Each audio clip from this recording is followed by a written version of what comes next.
Now today we will deal with the right of propagation and the right to conversion. ठीक है, इस पे जो लोकस क्लासिकस है उसका नाम है reverend Stanislaus versus state of Madhya Pradesh. It was decided on 17th January 1977. ठीक है, it is a constitutional bench decision. अब इस केस में सवाल ये था कि क्या article 25 allows for forcible and fraudulent conversion, और दूसरा क्या स्टेट लेजिस्लेचर्स फोर्सेबल कन्वर्जन्स को प्रोहिबिट कर सकते हैं. Now in this case the constitutional validity of Madhya Pradesh Dharma Swatantra अधिनियम 1968 was challenged in the High Court of Madhya Pradesh, and the constitutional validity of Orissa Freedom of Religion Act 1967 was challenged in the High Court of Orissa. The two acts prohibited forcible conversion and made that offence punishable. Forcible conversion by force or fraud was made punishable. Madhya Pradesh High Court upheld the validity of the act, and Orissa High Court held that Article 25 of the Constitution guarantees propagation of religion and conversion is a part of Christian religion. And the state legislature has no power to enact the impugned legislation, which in pith and substance is a law relating to religion, and that entry 97 of list 1 would apply. ठीक है, union list, ये union list का matter है, तो इस पे parliament alone has the competency. Orissa high court ने held कर दिया था. अब ये मैटर पहुंचा सुप्रीम कोर्ट. वहाँ पे भी ये आर्ग्यूमेंट रखा गया कि देखिए हमारे पास राइट है टू प्रोपोगेट आवर रिलीजन. अब हम प्रोपोगेट कैसे भी करें, चाहे जिस तरीके से भी कन्वर्ट करें, ये हमारी ड्यूटी है. ठीक है, तो आर्टिकल 25 जब हमें राइट दे रहा है कि हम अपना रिलीजन प्रोपोगेट करें, तो इसका मतलब ये भी है कि हम जैसे चाहें कन्वर्ट करें, चाहे फोर्स के थ्रू चाहे फ्रॉड के थ्रू. और दूसरी बात, स्टेट लेजिस्लेचर्स के पास कोई पावर ही नहीं है ऐसा लॉ एनैक्ट करने के लिए, क्योंकि ये मैटर यूनियन लिस्ट में फॉल करेगा. ठीक है, that is specifically entry 97 of list 1 of 7 schedule of the constitution. तो सिर्फ parliament alone is competent to enact a law on this matter. Supreme court ने दोनों ही एक्ट्स की वैलिडिटी अपहेल्ड की. और क्या हेल्ड किया? Supreme court said that Article 25 guarantees to all persons right to freedom and conscience and the right freely to profess, practice and propagate religion subject to public order, morality and health. The word propagate has been used in this article as meaning to transmit or spread from one person to person or from place to place. The article does not grant the right to convert other person to one's own religion, but to transmit or spread one's religion by exposition of its tenet. मतलब आप religion के बारे में प्रचार प्रसार कर सकते हैं, वो बात अलग है, लेकिन कन्वर्जन का राइट आर्टिकल 25 में नहीं है. The freedom of religion enshrined in Article 25 is not guaranteed in respect of one's religion only, but covers all religions alike, which can be properly enjoyed by a person if he exercises his right in a manner commensurate with the like freedom of persons following other religion. What is freedom for one is freedom for other in equal measure, and there can therefore be no such thing as a fundamental right to convert any person to one's own religion. Secondly, क्या held किया Supreme court ने? Madhya Pradesh act prohibits conversion from one's religion to another by the use of force, allurement or fraudulent means and the matters incidental thereto. Similarly, the Orissa Act prohibits conversion by the use of force or by inducement or by fraudulent means. Both these statutes therefore clearly provide for maintenance of public order, because if forcible conversion had not been prohibited, there would have been created a situation of public disorder in the states. उसके बाद supreme court ने इस case में public order पे व्याख्या की. उस पर जाने की ज़रूरत नहीं, क्योंकि मैं वो ऑलरेडी बता चुका हूँ आपको. Third point that the Supreme Court held in this case was, if the attempt is made to raise communal passions on the ground that someone has been forcibly converted to another religion, it would in all probability give rise to apprehension of breach of public order affecting the community at large, and the impugned acts therefore fall within the purview of entry 1 of list 2 of 7 schedule, as they are meant to avoid disturbance to public order by prohibiting conversion from one's religion to another in a manner reprehensible to the conscience of the community. The two acts do not provide for regulation of religion and hence do not fall under list 1 of entry 97 as held by Orissa High Court. So basically forcible conversions are not allowed by article 25. अब right to एक्सकम्युनिकेट पे बात करते हैं, ठीक है. एक्सकम्युनिकेशन अगर आपने सुना हो तो इस पे केस है Saifuddin Sahib versus state of Bombay, AIR 1962, supreme court, page number 853. In this case, the petitioner, the head of Dawoodi Bohra community, challenged the constitutionality of the Bombay Prevention of Excommunication Act 1949 on the ground that it infringes his right guaranteed under Article 25 and 26. The act purported to prevent excommunication. The petitioner claimed that as head of the said community, he had the right to excommunicate a member, and this power was an integral part of the religious faith and belief of the said community. Matter went to the Supreme Court. Supreme Court, by 4:1 majority, struck down the impugned provisions of the Act as violative of Article 25 and 26, as excommunication was itself based on religious grounds, such as lapse from religious creeds or breach of some essential religious practices. The exercise of power of excommunication will form the part of the management of the community through its religious head of its own affairs in the matters of religion, that is guaranteed by Article 26 Clause B, and the said act is not a law providing for social welfare and reform within the meaning of Article 25. However, in this case, the Chief Justice in his dissenting opinion said that the right of excommunication was not a purely religious matter, and that it makes the excommunicated person a sort of untouchable in his community, which is contrary to Article 17 of the Constitution, which abolishes untouchability. But according to the majority opinion, excommunication on religious ground is permitted, but not on non-religious grounds. The judgment has been criticized by the jurist a lot. In fact, the right has often been used to curb criticism and reform and to deny freedom of speech to Bohra community. The case has been referred to the Constitution bench for the purpose of reconsideration. ठीक है, ये reconsideration के लिए case डाल दिया गया है and it is ordered by the Supreme Court, पर अभी भी मैटर पेंडिंग है. तो जब तक इसका सोल्यूशन नहीं आ जाता, अभी जो सुप्रीम कोर्ट ने लॉ ले डाउन किया है, it's still holding the field. जब रिकंसिडर होकर जजमेंट चेंज हो जाएगा तब बताएंगे, but so far it is still pending in the Supreme court. Case का नाम है central board of Dawoodi Bohra community versus state of Maharashtra. 17 दिसंबर 2004 में ये मैटर कॉन्स्टिट्यूशन बेंच के सामने भेजा गया था. ठीक है, कि एक बार जो Saifuddin Sahib versus state of Bombay का जो जजमेंट है उसको रिकंसिडर कर लेना चाहिए, but still the matter has not been decided so far. At the time of recording of this lecture, the matter has yet not been decided. तो अभी भी excommunication का right है according to the Supreme Court's judgment in Saifuddin Sahib versus State of Bombay. Next case is PMA Metropolitan versus Moranmar Morthoma, AIR 1995, Supreme Court, page number 2005. अभी इस case में situation अलग है. इसमें सुप्रीम कोर्ट ने held किया कि excommunication of the Catholic priest by a patriarch was not in accordance with the law or religious canons, and one of the effects of excommunication is that the person concerned is deprived of his right to worship, and under our constitution it is a fundamental right, and any interference with it or its deprivation can be challenged in a court of law. अब यहाँ पे supreme court ये कह रहा है कि ऐसा नहीं कि एक्सकम्युनिकेशन का राइट नहीं है. इस केस में ये कह रहा है कि right to worship fundamental right है, जो कि आप समझते ही हैं, लेकिन अगर किसी को बिना लीगल सैंक्टिटी के एक्सकम्युनिकेट कर दिया गया है तो ऐसी सिचुएशन में he can challenge that excommunication in the court of law.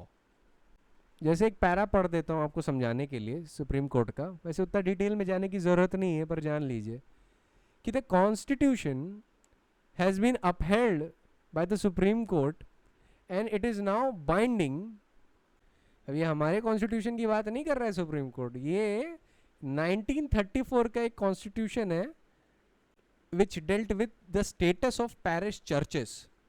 ये जो 1934 का जो इनका आपस में अग्रीड कॉन्स्टिट्यूशन था वो सीरियन क्रिश्चियंस को भी बाइंड करता था, ठीक है। ये हमारे कॉन्स्टिट्यूशन की बात नहीं और इंडियन कॉन्स्टिट्यूशन की, ये कुछ रूल्स हैं और रेगुलेशंस हैं जिसके हिसाब से यहाँ पे पैरिश प्रीस्ट का अपॉइंटमेंट, उनके अपने डिफरेंट जो लॉज होते हैं एसेट्रा एसेट्रा ऑर्थोडॉक्स चर्च के, वो सारी चीज़ें डील हो रही थी, तो उसके हिसाब से चलना था। तो सुप्रीम कोर्ट ने इस केस में बोला कि हमने उस कॉन्स्टिट्यूशन को अपहेल्ड तो किया ही है,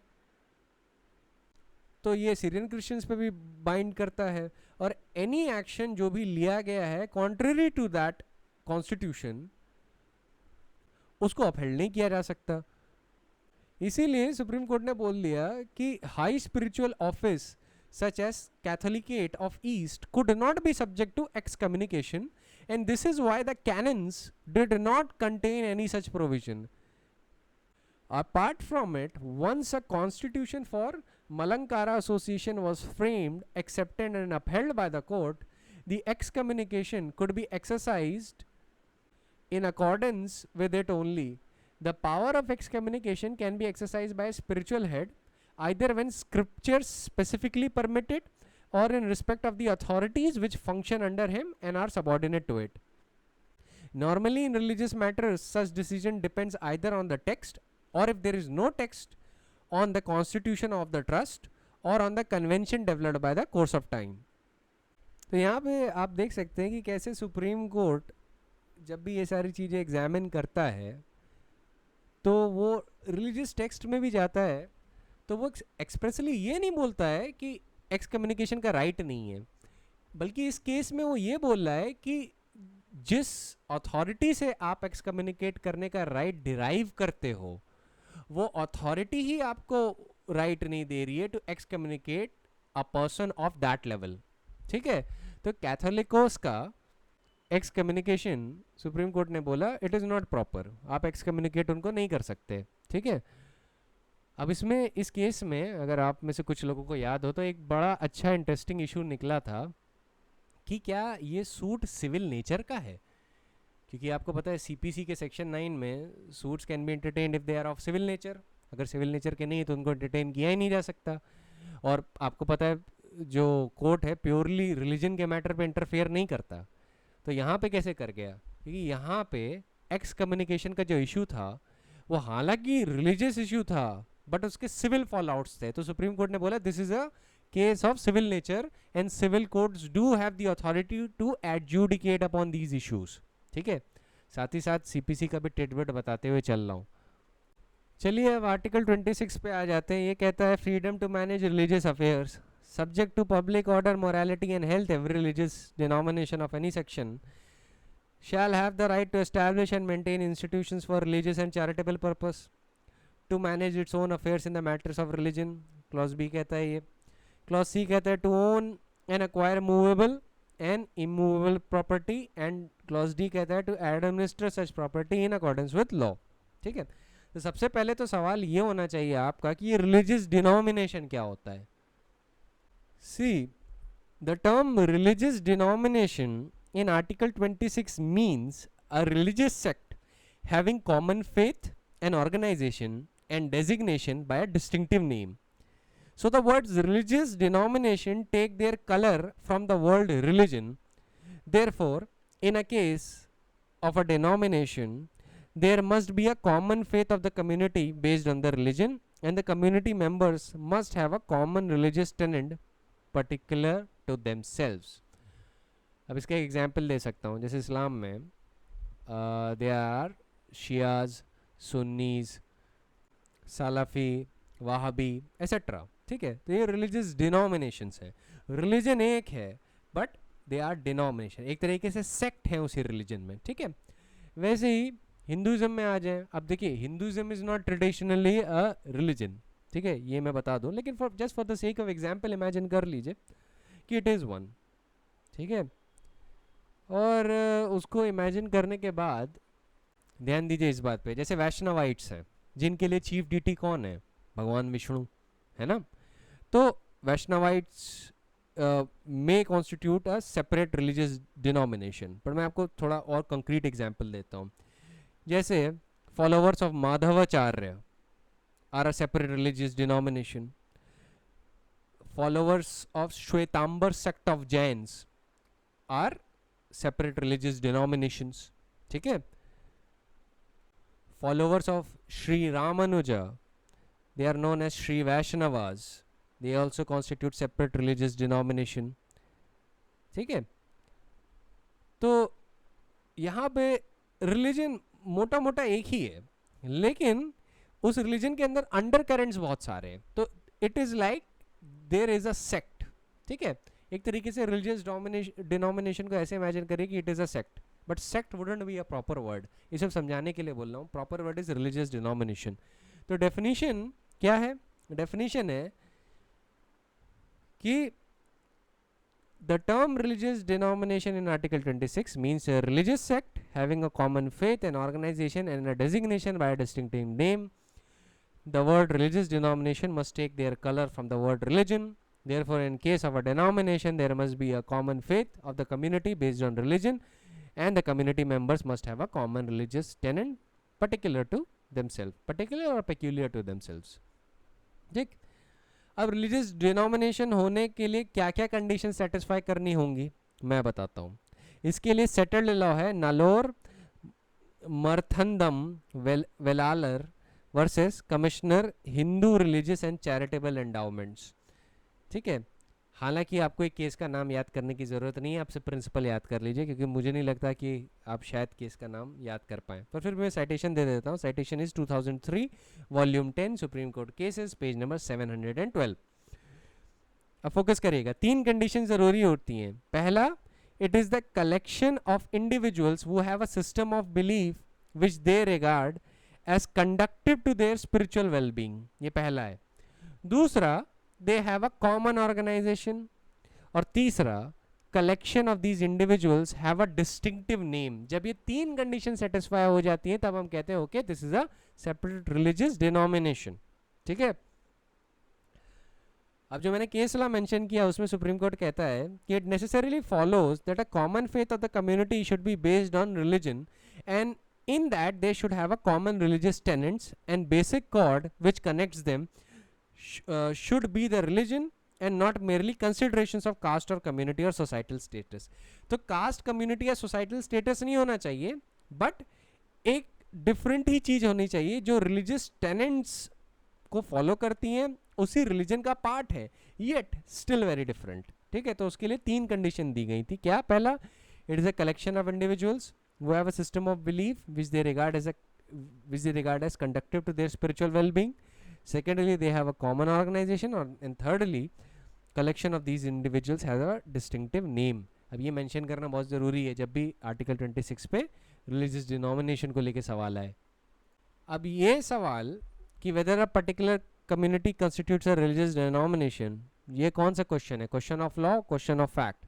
the answer is both. It is a mixed question of law and fact. ठीक है. अब मैं जरा कुछ केस लॉ की बातें करता हूँ जो इंपॉर्टेंट है. जैसे SP Mittal versus union of India AIR 1983 supreme court page number 1. ये केस पूछा जाता है. इस केस में the Aurobindo society formed in 1961 which preached and propagated the ideas and teaching of Sri Aurobindo set up an international cultural township, that is Auroville, in Pondicherry by receiving large funds as grants from the government and different organizations. The government received complaints about the mismanagement of the affairs of the society and so enacted the said act. ठीक है. एक act enact की providing for taking over the management of Auroville for a limited period. इस case में supreme court ने held किया कि the society and the Auroville were not religious institutions और denominations, so the government taking over of the ashram did not infringe societies rights under article 25 और 26, जैसा कि उन्होंने आर्गुमेंट लिया था. सुप्रीम कोर्ट ने ऑब्जर्व किया कि the teachings of Shri Aurobindo only represents his philosophy and not a religion. The opinions of theologians, professors, reference books and news agencies treating the teachings of Sri Aurobindo as religious are not conclusive, nor it is sufficient that the followers have a common organization, a distinct name after the founder, have specially prepared mantras, a special symbol for identification, and sanctified place of pilgrimage, or that there is a uniqueness or innovation in the philosophy of teachings. The lack of exclusivity and distinctiveness, that a membership of the society was open universally to anyone subscribing to its aim and objects without losing its own religion, militates against the idea and the plea that it is a religion. The word religious denomination in Article 26 must satisfy the condition that it must be a collection of individuals who have a system of belief which they regard as conducive to their spiritual well-being, that is, the common faith. Further, it was held that even assuming that the society and the Auroville were a religious denomination in a limited sense, the various philosophies governing Hindu society such as Advaitas, Shaivites can also be termed as a denomination. Likewise, Anand Marg is also a denomination. The impugned act by the government still did not infringe the right of Article 25 and 26, because the act has not taken away the right of management in the matters of religion of the religious denomination. It has only taken away the right of management of the property of Auroville, that is, in the respect of the secular matters which can be regulated in accordance with law under Article 26D. Next case is Brahmachari Siddheshwar Shai versus State of West Bengal, 1995, Volume 4, Supreme Court Cases, page number 646.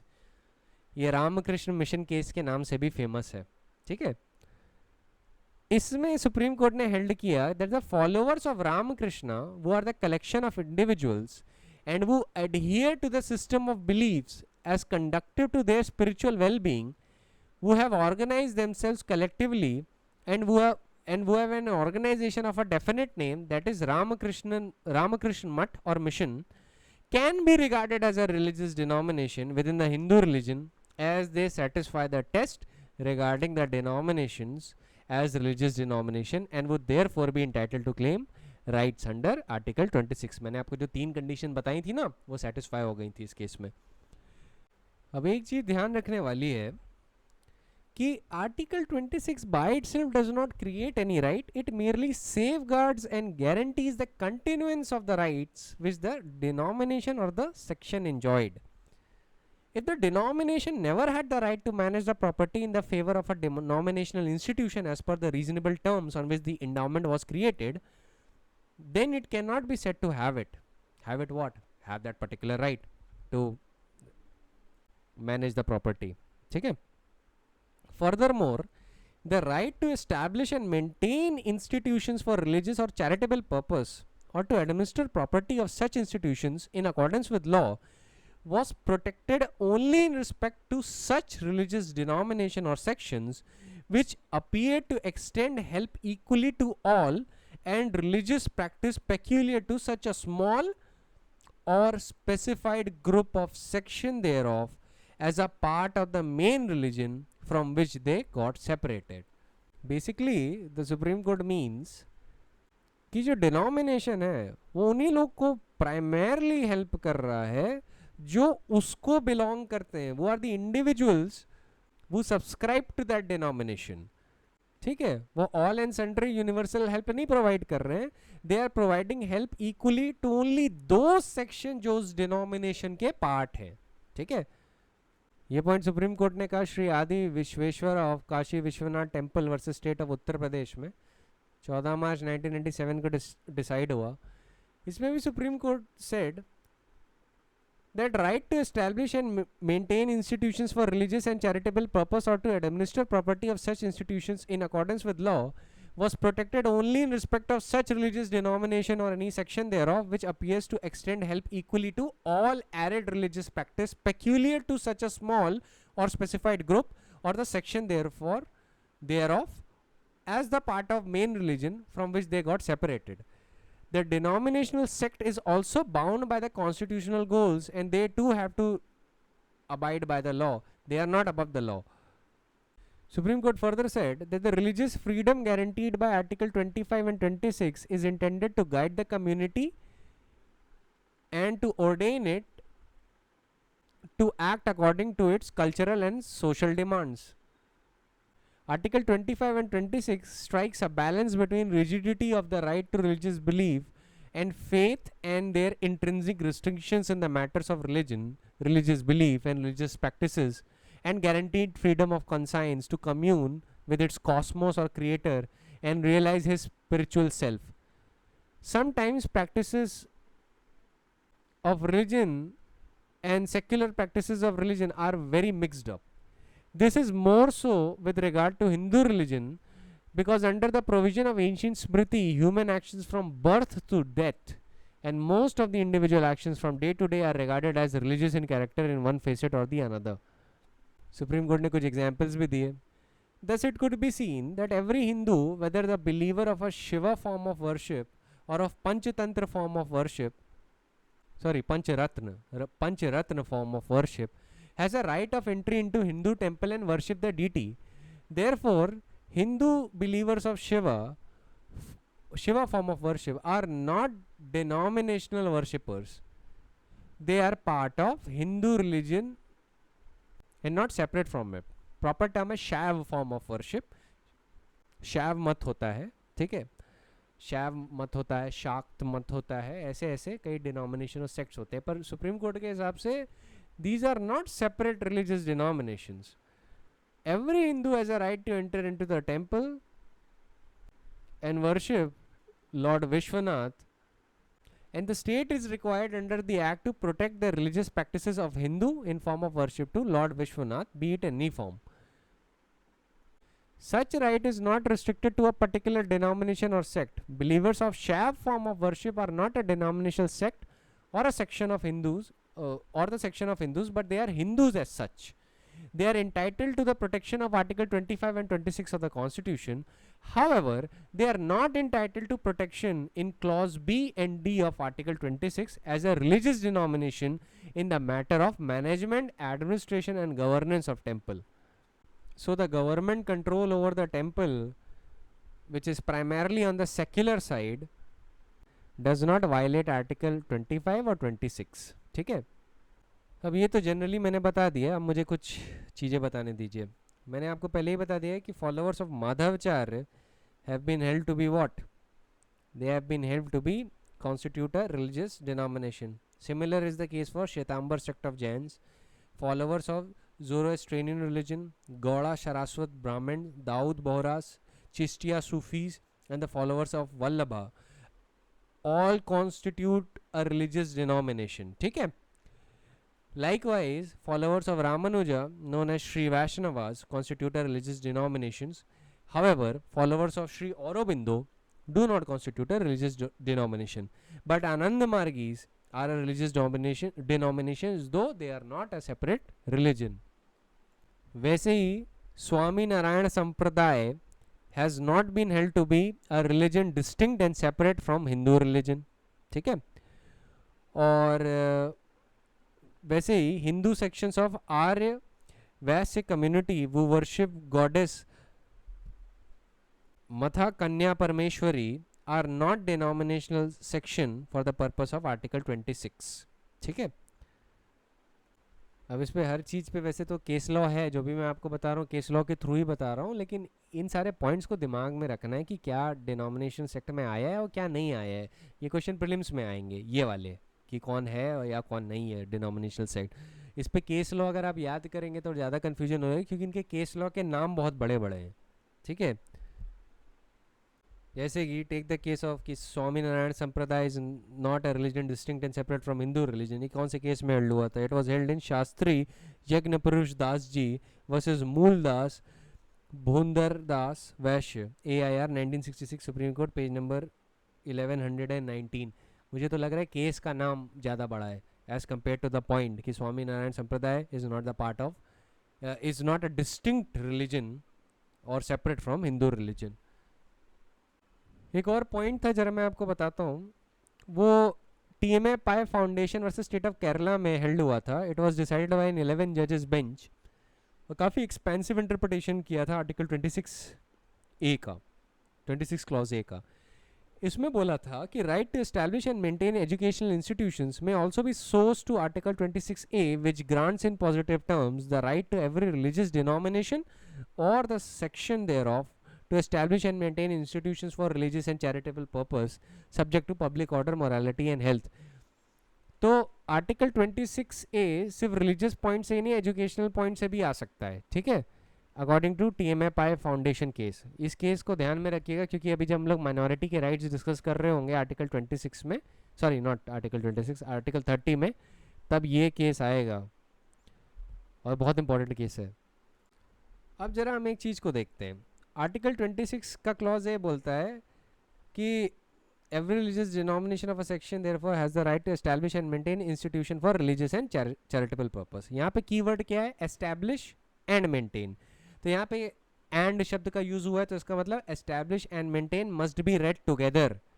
ठीक है, establish and maintain must be read together and therefore it is only those institutions in which a religious denomination establishes which can claim to maintain it.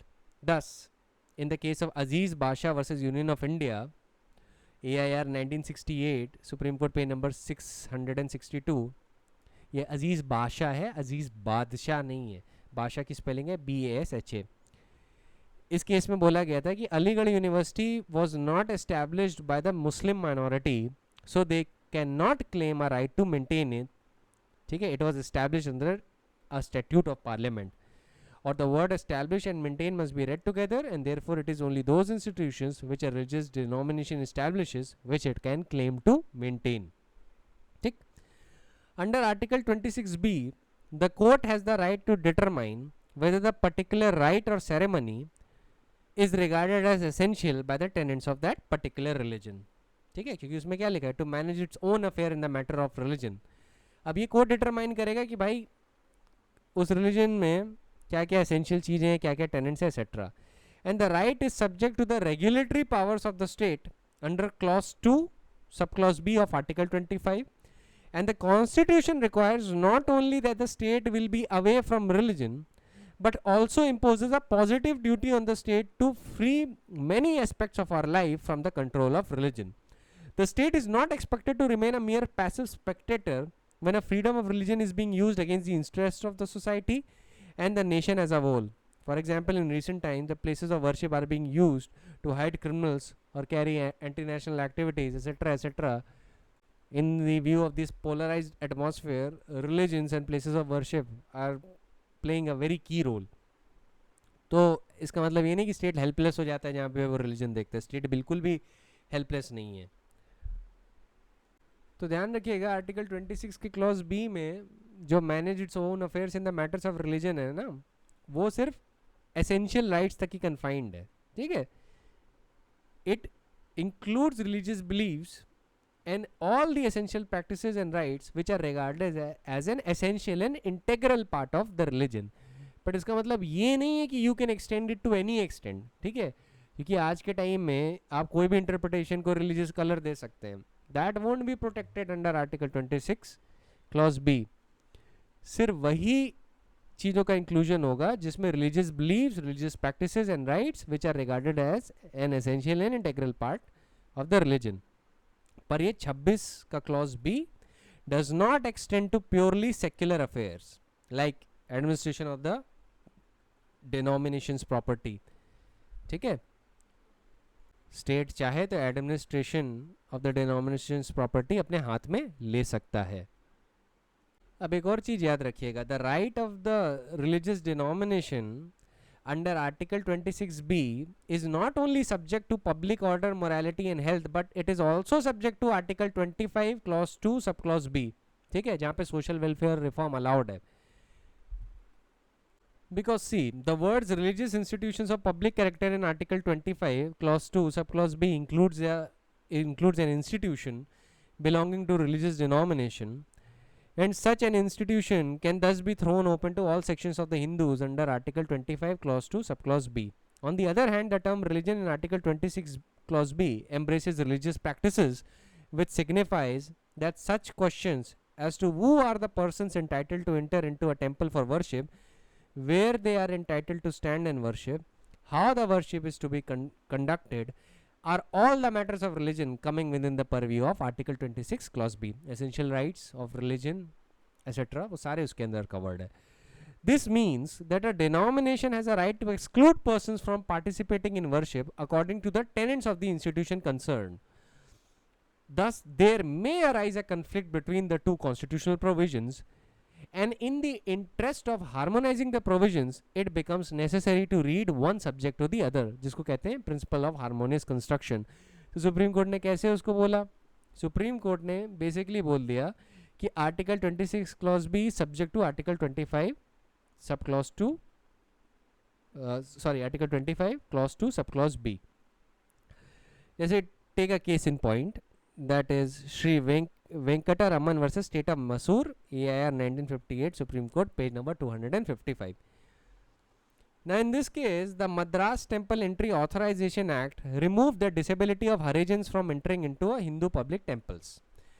The trustee of the temple contended that it was a private temple and so it was outside the scope of the act. Supreme Court rejected this plea and ruled that the rights of a religious denomination to manage its own affairs in the matter of religion under Article 26 Clause B were subject to the control by a law under Article 25 Clause 2 subclause B. Reading Article 26 Clause B subject to Article 25 Clause 2 subclause B, the court ruled that Hindu denominations cannot claim a right to totally exclude other Hindus from worshipping in the temple at all times. But then, after reading Article 25 Clause 2 subclause B in context of Article 26 Clause B, it said that the religious denomination may claim a right to exclude strangers from certain religious ceremonies, but what it can't do is to totally exclude other Hindus from worshipping at the temples at all times. This denomination right is subject to the condition that after giving effect to its right, what is left to others by a way of right to worship is something substantial and not merely a husk. On this basis, Supreme Court did accept the plea of Gaud Saraswat Brahmins that certain ceremonies and on special occasions only the members of their community are entitled to participate to the exclusion of all the others. ये supreme court ने accept कर लिया कि हाँ ऐसी occasion और special ceremonies में only Gaud Saraswat Brahmins would be entitled to perform or be part of that ceremony. But ये नहीं किया जा सकता कि okay you are excluding a total section of a Hindu community at all times. हर वक्त के लिए नहीं एक्सक्लूड किया जा सकता. स्पेशल ओकेजन स्पेशल सेरेमनीज में वहाँ तक ओके इट इज अलाउड. जो कोर्ट देखता है वो ये देखता है कि द डिनोमिनेशन का जो राइट है वो अपने राइट को एक्सरसाइज करते हुए दूसरों के लिए क्या राइट रह गया इन दैट प्लेस, क्या वो सब्सटेंशियल है या नहीं, वो डिटरमाइन करता है. तो प्राइमरली तो सुप्रीम कोर्ट कहता है कि yes article 26 clause B subject to article 25 clause 2 sub clause B. But इसी केस में ये भी बोला कि सर्टेन सिचुएशंस में article 25 clause 2 sub clause B is subject to article 26 clause B. However only तब जब the denomination right is subject to the condition that after giving effect to that right, जो भी वो अपने exclusion में denomination claim कर रहा है कि उसे हमारा ही है और बाकी उस situation में कोई और नहीं आ सकता, तो what is left to others by the way of right to worship should be something substantial and not merely a husk of it. ठीक है. इसी के बेसिस पे supreme court accepted the plea of Gaud Saraswat Brahmins that during certain ceremonies and on special occasions only the members of their community are entitled to participate to the exclusion of all the others. ठीक है. वैसे ही case है Sarwar Hussain versus additional civil जज AIR 1983 Allahabad, page number 252. Allahabad high court का judgment है. ये handle हुआ इस केस में कि a Muslim denomination has a right to establish a mosque, but a Muslim of any sect and denomination has a right to offer prayer therein. It is a fundamental right of every Mohammedan to offer his namaz. He cannot be denied this right on the ground of not belonging to a particular sect or denomination who founded the mosque and were managing it. ठीक है. However, he cannot claim that he should be led in his namaz by an imam belonging to his sect. अब supreme court कह रहा हूँ, Allahabad high court ने supreme court के principles को follow करते हुए ये बोल दिया है कि भाई मस्जिद चाहे किसी की भी हो, चाहे शिया की हो सुन्नी की हो, किसी को भी ये प्रोहिबिट नहीं किया जा सकता कि भाई अगर ये हमारे सेक्ट से नहीं बिलोंग करता तो ये नमाज नहीं पढ़ सकता। नहीं, उसको वहाँ पे पढ़ने का हक है और वो चाहे तो वो पढ़ सकता है। अब देखिए, ये तो किताबी बातें हो गई, प्रैक्टिकली ना ऐसे अगर कोई करने जाता है तो मार काट मच जाती है, ठीक है। वैसे कोई करने नहीं जाता, बट राइट है, वो चाहे तो कोर्ट के थ्रू इन्फोर्स करा सकता है। अब हम क्लॉज सी और डी पे आ जाते हैं ऑफ आर्टिकल 26। वो क्या रीड करते हैं? To own and acquire movable and immovable property and to administer such property in accordance with law. Acquire and administer and own, इसका राइट है। अब साथ में क्या लिखा है? In accordance with law. अब एक चीज पे ध्यान दीजिए, article 26 clause C and D protects the right of denomination and not of pujaris and shebaits. इस बात पे ध्यान रखिएगा। when the administration and management of the temple property is entrusted to a board, it does not mean divesting the denomination of its right of administration. इस बात पे आपको focus रखना चाहिए, ठीक है। शिबेत क्या होता है? शिबेत is any person who serves and supports the deity and works as the manager of देवतार property। वैसे ही एक महंत होता है, वो is akin to a manager. एक पुजारी होता है। इसमें थोड़ा हिंदू लॉ में जाना पड़ेगा और सारी चीज़ें करनी पड़ेंगी, तो मैं हिंदू लॉ में नहीं जाना चाहता, बस बेसिक आइडिया आपको अभी देना चाहता हूँ। जब हिंदू लॉ बताऊँगा तब मैं बताऊँगा शिबेत क्या होता है, देवतार प्रॉपर्टी क्या होता है, महंत क्या होता है, महंत के क्या राइट्स होते हैं, क्या ड्यूटीज़ होती हैं। बट महंत का मोटा मोटा कंपेरिजन आप वैसे कर सकते हैं, है कि नहीं। अब इस पे जो पहला केस है वो ये है, Ratilal versus state of Bombay, AIR 1954, supreme court, page number 388। इसमें सुप्रीम कोर्ट ने हेल्ड किया कि the law must leave the right of administration of property to religious denomination itself, subject to such regulation as to improve the administration. ठीक है, law regulate कर सकता है administration only for the purpose of improvement, not for the purpose of downgrading it.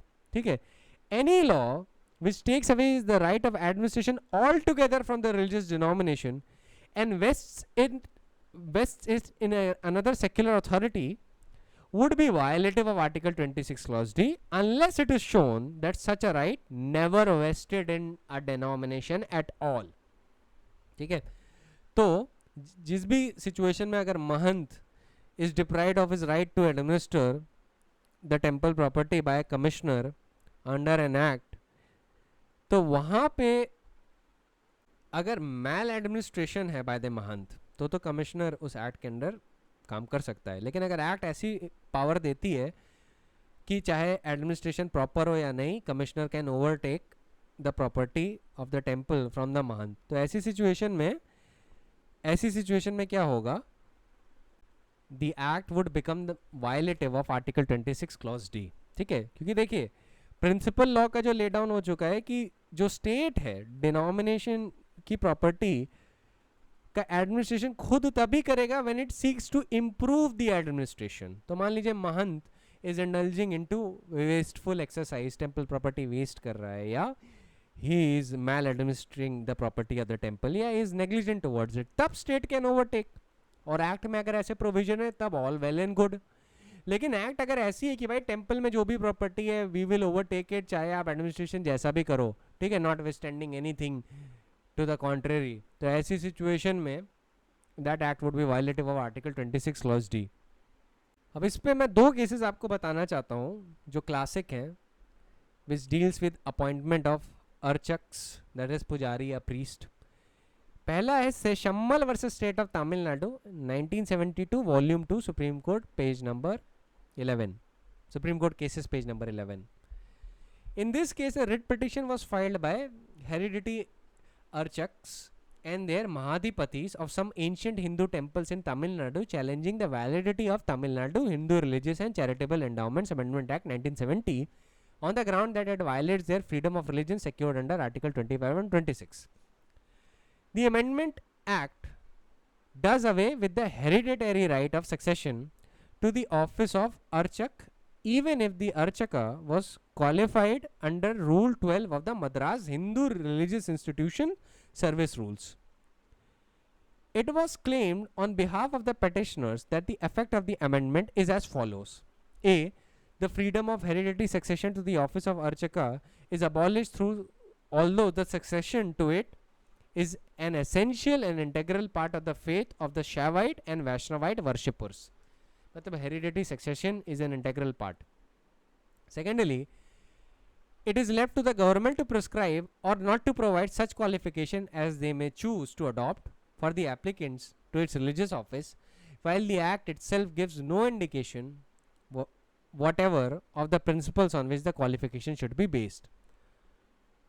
Thirdly, the Amendment Act gives the right of appointment for the first time to the trustee who is under the control of the government. This is the very negation of the freedom of religion and the principle of non-interference by the state as regards to the practice of religion and the right of denomination to manage its own affairs in the matter of religion. And finally, that the right to select a priest has an immediate bearing on the religious practice and the right of denomination to manage its own affairs in the matters of religion. Supreme Court ने क्या बोला? Supreme Court ने बोला कि it is true that the priest or an archaka when appointed has to perform some religious functions, but the question is whether the appointment of the priest is by itself a secular function or a religious practice. In Shaivite or Vaishnavite temple, the appointment of archaka pujaris होते हैं by the way, will have to be made from a specified denomination, sect or group in accordance with the usage or practice in these temples. The question, however, remains whether the trustee, while making an appointment from a specified denomination, will be bound to follow hereditary principle as a usage to a particular temple. The real question is whether such a usage is secular or religious usage. ठीक है? In other words, whether the appointment of a priest is by itself a secular function or a religious practice. The archaka has never been regarded as a spiritual head of any institution like the Shankaracharya. He may be an accomplished person well versed in agamas and the ritual necessary to be performed in a temple, but he does not have the status of a spiritual head. Agam Shastra क्या होते हैं? It is एक तरीके से जो rituals होते हैं ना, रिचुअल्स कैसे होने चाहिए, किन तिथियों पे होने चाहिए, किन मुहूर्त पे होने चाहिए, उनसे डील करते हैं और रिचुअल्स कैसे होने चाहिए. ठीक है. सुप्रीम कोर्ट ने रेफर किया के सदाशिरी अयंगर के जजमेंट को, मद्रास हाई कोर्ट का था, और उसमें था कि even the position of hereditary archaka of the temple is that of a servant subject to the disciplinary power of trustee. As a servant, he is subject to the discipline and control of the trustee as recognized by the unamended section 56 of the Principal Act. That being the position of archaka, the act of appointment by the trustee is an essentially secular act. He owes his appointment to a secular authority. The sheepherds and the managers of the temple exercise essentially a secular function in choosing and appointing an archaka.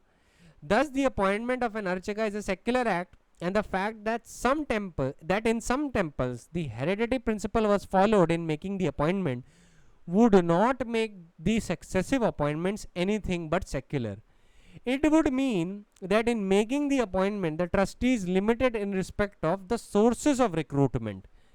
Instead of casting his net wide for the selection of proper candidate, he appoints the next heir of the last holder of the office. That after his appointment the archaka performs worship is no ground for holding that the appointment is either religious practice or relates to the matter of religion. तो appointment of an archaka is a secular practice. ये supreme court ने बड़ा categorically held down किया. Further क्या hold किया इस case में? Supreme Court further held that rituals and observance, ceremonies and modes of worship considered by a religion to be its integral and essential part are secured by Article 25. What constitutes an integral and essential part of a religion or a religious practice has to be decided by courts with reference to the doctrine of particular religion and includes practices regarded by the community as the part of its religion. The Act nowhere gives indication that one of the purpose of the act is to affect the change in the rituals and ceremonies followed in the temple. On the other hand, section 107 of the Principal Act emphasizes that nothing contained in the act would be deemed to confer any power or impose any duty in contravention of the rights conferred on any religious denomination by Article 26. So, act of appointment of archakas or pujaris is a secular act, not an essential part of the religion. ये point dealt with हो गया. Next is N. Adityan versus Travancore Devasom Board 2002 volume 8 Supreme Court cases page number 106. अब इस case में सवाल ये था कि whether the appointment of the person who is not a Malayali Brahmin or a pujari of the temple in question is violative of the constitutional and the statutory rights of the appellant. It was held that there is no right that a Brahmin alone can perform the rites and the rituals in a temple. Properly trained and qualified persons may also be appointed as pujari regardless of the caste. अब supreme court ने इस case में बहुत सारे cases refer भी किए थे, such as Bhurinath versus state of Jammu and Kashmir, जहां पे validity of Jammu and Kashmir Mata Vaishno Devi act 1988 which provided for better management of the temple and its endowment was challenged on the ground that it was violative of Article 25 and 26. The act abolished the hereditary post of the priest in the temple and made the provision for the appointment of the priest by the state. Further, the government can also abolish his customary share in the offerings of the deity. It was held that the service of the priest is a secular activity and that may be regulated by the state under Article 25, Clause 2. The court made the distinction between the religious service and the person who performs the service. Though performance of religious ceremonies was an integral part of the religious freedom, but securing service of the priest or who performed the ritual ceremonies was not. He is the holder of the office of a priest in a temple and is subjected to discipline on par with the members of the establishment. ये भी important case है Bhurinath versus state of Jammu and Kashmir, इसी case में refer किया गया है. तो किस बेसिस पे सुप्रीम कोर्ट इस कंक्लूजन में आया मैं सब आपको बता रहा हूँ. वैसे ही next is in A S Narayana Deekshitulu versus state of Andhra Pradesh, जिसको बालाजी टेम्पल केस भी कहते हैं, ये भी रेफर किया. उसमें हेल्ड हुआ था that the appointment of archaka is a secular activity which could be regulated by law. ठीक है, archakas are the employees of the temple Balaji Tirupati and they are the priest. वैसे ही Shri Adi Vishweshwar of Kashi Vishwanath temple versus state of UP was also referred, जहाँ पे UP Kashi Vishwanath temple act 1983 which divested the pandas of their right to manage the temple and receive the offering was challenged as violative of Article 21, 25 and 26. Supreme court ने उस act की validity upheld की और बोला that temple is not of any religious denomination or section thereof, nor the believers of Shaiva form of worship belong to a denomination or sect. Supreme court ने observe किया था उस case में that the religious freedom guaranteed by Article 25 and 26 is intended to be a guide to the community life and ordain every religion to act according to its cultural and social demands to establish egalitarian social order. Article 25 and 26 strikes a balance between rigidity of the right to religious belief and faith and the intrinsic restrictions in the matter of religions, religious belief, practices, and guaranteed freedom of conscience to commune with his cosmos or creator. Sometimes the practice which is religious or secular are mixed up. ठीक है, ये मैं बता चुका हूँ. खैर फिर भी reiterate कर देता हूँ. The concept of essentiality is not itself a determinative factor. It is one of the circumstances to be considered in judging whether the particular matters of religion, religious practices or belief are an integral part of the religion. It must be decided whether the practices or matters are considered integral by the community itself. Though not conclusive, this is also one of the facets to be noticed. Protection under Article 25 and 26 is not limited to the matters of doctrine or belief. They extend also to the acts done in furtherance of religion, and therefore they contain a guarantee for the ritual and observance, ceremonies and modes of worship which are integral part of the religion. However, every mundane human activity is not intended to be protected under the Constitution on the grab of religion, and Article 25 and 26 must be viewed with pragmatism. साथ ही साथ supreme court ने बोला था कि ये बहुत difficult है precisely define करना कि रिलीजन, मैटर्स ऑफ रिलीजन या रिलीजियस बिलीव्स और प्रैक्टिसेस कैसे होंगे. Nevertheless, the right to manage a temple or endowment is not an integral part of the religion or religious practice. Such activities are secular activities and the state could regulate them by appropriate legislation. So the right to receive offerings is not a vested right of the pandas, but a right coupled with a duty to render service which could be regulated by law. वैसे ही next case जिस पर rely किया गया था वो था Shri Jagannath temple पूरी management committee versus Chintamani Khuntia. 1997 volume 8 Supreme Court cases, page number 422. In this case, it was held that the installation of hundis in the temple for putting therein the offerings made by the pilgrims devotees to the deity and disentitling the sevaks of the temple to any portion of the money placed in hundis was not violative of sevaks rights under Article 25 and 26. The right of a sevak to get a share of the offerings as recognized in the record of the rights for or connected with seva puja of the temple is not a religious right.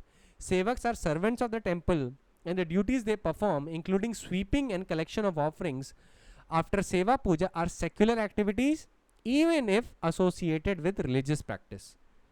However, the court allowed the payment of a small percentage of money given in the offerings to the sevaks by the way of their remuneration. वैसे ही Supreme Court also referred to the judgment of John Vallumaton versus Union of India, जिसमें था कि a disposition towards making a gift for charitable or religious purposes may be a pious act, but the same cannot be said to be integral part of any religion. Only because charity and compassion are preached in every religion, the same by itself would not form the part of religious practice within the meaning of Article 25. अब क्या कोई religious place acquire की जा सकती है तो इस पर अथॉरिटी है doctor M Ismail Faruqui versus union of India. मैंने बता ही दिया था कि बाबरी मस्जिद और राम जन्मभूमि टेम्पल वाला जो डिस्प्यूटेड एरिया था उसको सेंट्रल गवर्नमेंट ने अक्वायर कर लिया था. तो answer is yes, they can be acquired. कोई भी रिलीजियस प्लेस अगर गवर्नमेंट चाहे तो अक्वायर कर सकती है, चाहे वो टेम्पल हो या मॉस्क हो. वैसे एक और केस बताता हूँ, dargah committee versus Hussain Ali, AIR 1961, supreme court page number 1402.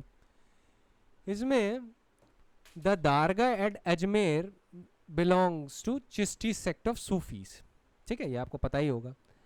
And the dargah Khwaja Sahib act 1955 which vested the administration of the property attached to the dargah in a nominated committee was challenged on the ground that the committee would include persons other than the Chishti Muslims, which was unconstitutional.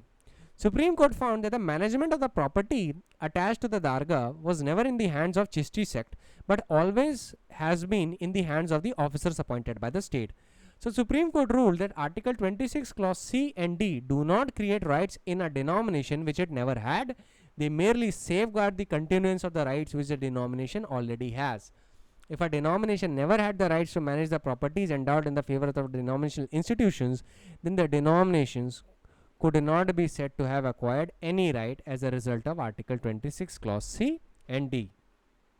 याद रखिएगा, management of a place of worship is primarily a secular act. देखिए जितने भी decision है ना इसी तरफ इशारा कर रहे हैं कि management is a secular act, और अगर सेक्युलर एक्ट है तो द स्टेट में इंटरफियर, पर पूरी तरीके से नहीं. Only when there is a case of maladministration और something like that. Take another case, state of Rajasthan versus Sajjan Lal, AIR 1975, supreme court page number 706.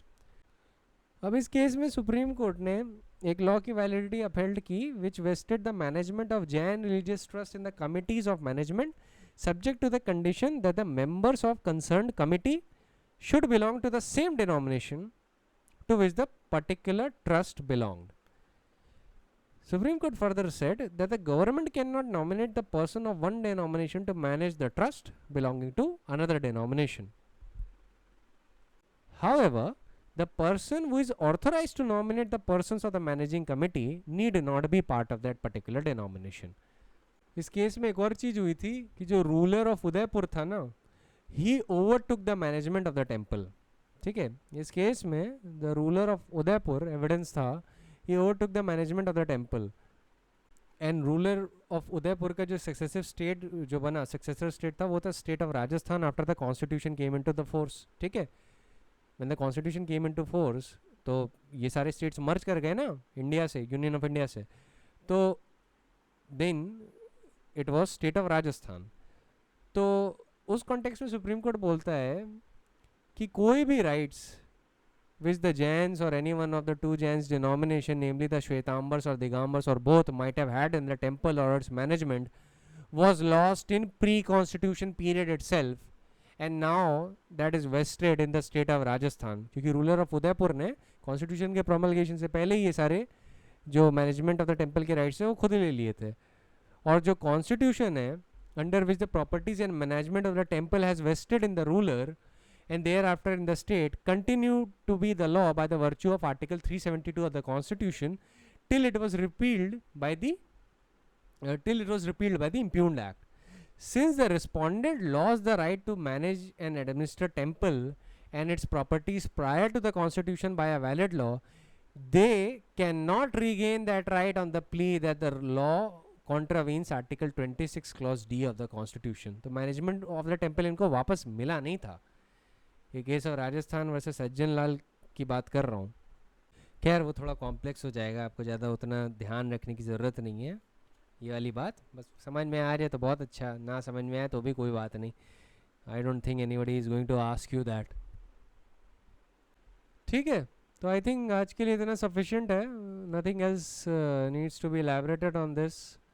कल हम लोग थोड़ी बात उस पर कर लेंगे आर्टिकल 27 28 पे, और जो छोटे मोटे कुछ लूज एंड्स हैं आर्टिकल 26 के, जिसको मैं कल टाई अप कर दूंगा, ठीक है, नेक्स्ट लेक्चर में मतलब। So that is it for today, I would see you tomorrow.